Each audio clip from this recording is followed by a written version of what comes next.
Welcome back to the channel. In this video, I want to give a final review of the Abxylute, a product I've been game testing for the last just a little over a week, I think I would say. And what I will say is, it pretty much mirrors what a lot of the other reviewers have said. It's actually a pretty good first effort for a company. I mean, you wouldn't have known this was the first effort from Abxylute. It seems to be put together well. It was packaged well.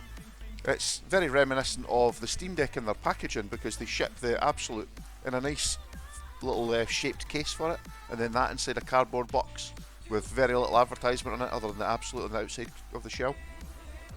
I think they've learnt from the best in that respect. Far too many handhelds are sold without a case, and they should all come with a case. It protects them and it keeps them in good condition.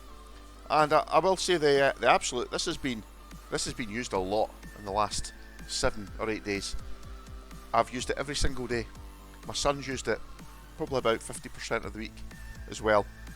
We've put in, probably close to 100 hours worth of game testing. When it arrived, I opened up the box. I was very impressed. The build quality seemed very good. The D-pad, which had been reported as being a bit poor quality on the original DVT1 unit, the absolutely resolved on the DVT2. The only issue I did have, 3 issues. One was software based, where the on-screen keyboard stopped working, the Google keyboard stopped working, and that was down to an issue that I'd created by not following the instruction guide on how to set the thing up properly. I hadn't restarted at one point, and that seemed to corrupt the Google keyboard and it wouldn't let me reinstall it. I did manage to work around it by installing an alternative keyboard, which is one of the things you can do with Android. But in the end, I reset it, and when it came back and all set up, it was absolutely fantastic. I couldn't fault the operating system at all. The issues I had were the A button would stick, and I say it would stick. It stuck on the first day several times when I was pushing it down, and I think because of the way your thumb pushes into the button and then up slightly, it was sticking under one edge of the shell. That freed up after, well, probably about 20 minutes after I reported it online. The other buttons never had any issues, so all the buttons are very responsive and it seems to have bedded in nicely. The analog sticks, have absolutely beasted those this last week, and they are, although the little switch style ones, they are still working fantastic, and there's no drift of any kind. I've really been rough for them.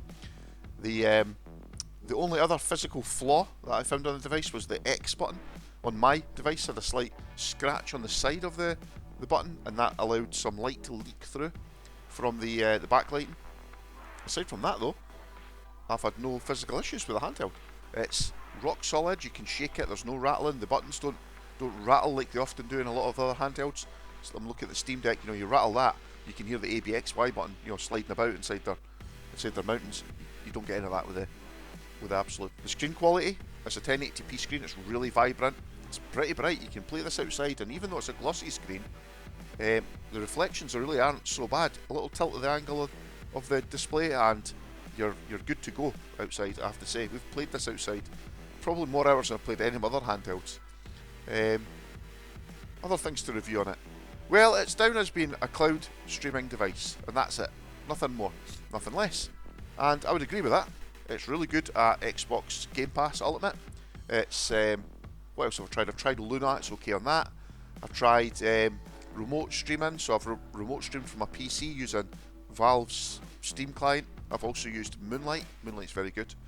I've used the Xbox Remote Play app, and I've remote controlled my Xbox One. I've also used XBX Play, which is a third-party app which works even better.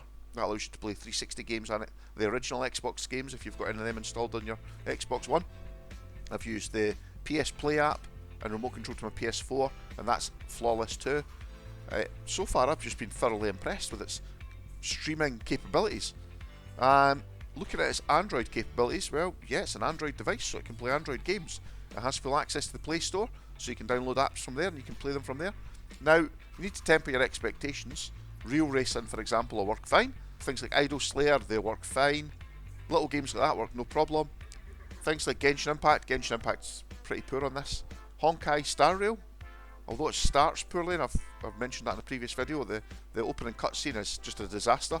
When the game gets going on the lowest settings, it actually plays okay.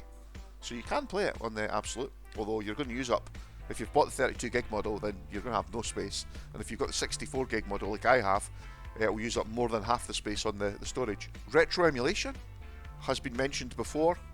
usually in the negative, in that the Abxylute isn't powerful enough to emulate. Well, it is powerful enough to emulate. It won't emulate Nintendo Switch or PS3, but it will emulate easily up to N64. It'll do PSP, but what I have found is when you have to temper your expectations, some games will run better than others, but also some emulators will work better than others. So I usually use RetroArch. I like the RetroArch cores, they seem to work pretty well. I used the Daijishu front end and it pulled from RetroArch and it all seemed okay, except some games like God of War on PSP, for example, just wouldn't run. They were just maybe 1 FPS, really poor performance. So then it was suggested on the Discord channel I have a look at LEMUROID, and I've tried that and it's like light and day. LEMUROID works brilliant with PSP, way better than it should. So God of War works on that. You set the frame skip to 2, and you might occasionally get some crackles on the sound, but the gameplay itself is maybe not 60 FPS the whole time. It will drop to about 56, I think I saw at the slower points, but it's playable, absolutely playable, and it looks fantastic. You know, scaled up to a 7-inch 1080p screen, even just at the stock settings. Now, ironically, I was able to run this at a 1x upgrade as well. So it was 544p, I think it was, rather than the 240p of the original PSP. And it looked even better, and strangely the FPS didn't really drop, but there was a few more sound crackles. Now, you can turn off, or you can turn on settings to try and cancel that out. They don't work entirely that well for the PSP emulation, but generally speaking it ran really well. N64 ran far better than I expected. Some games need a little bit of tweaking, but most of them just worked straight out of the box. So you can use the Abxylute, you know, when you're away from a network. If you temper your expectations, you can play a little bit of Android games and you can play a little bit of emulation. I think for what it is, it does a really, really sterling job. If you're interested in Abxylute, now's the time to get it. You have less than 2 days of the Kickstarter where you'll save $40 or $50, I think. If you follow the link in the video description below, you'll pay the same price, but the channel will get a little, I think it's 5%, kickback from Abxylute for assisting with a sale. And if you do that, thanks very much. If you don't, it's no problem.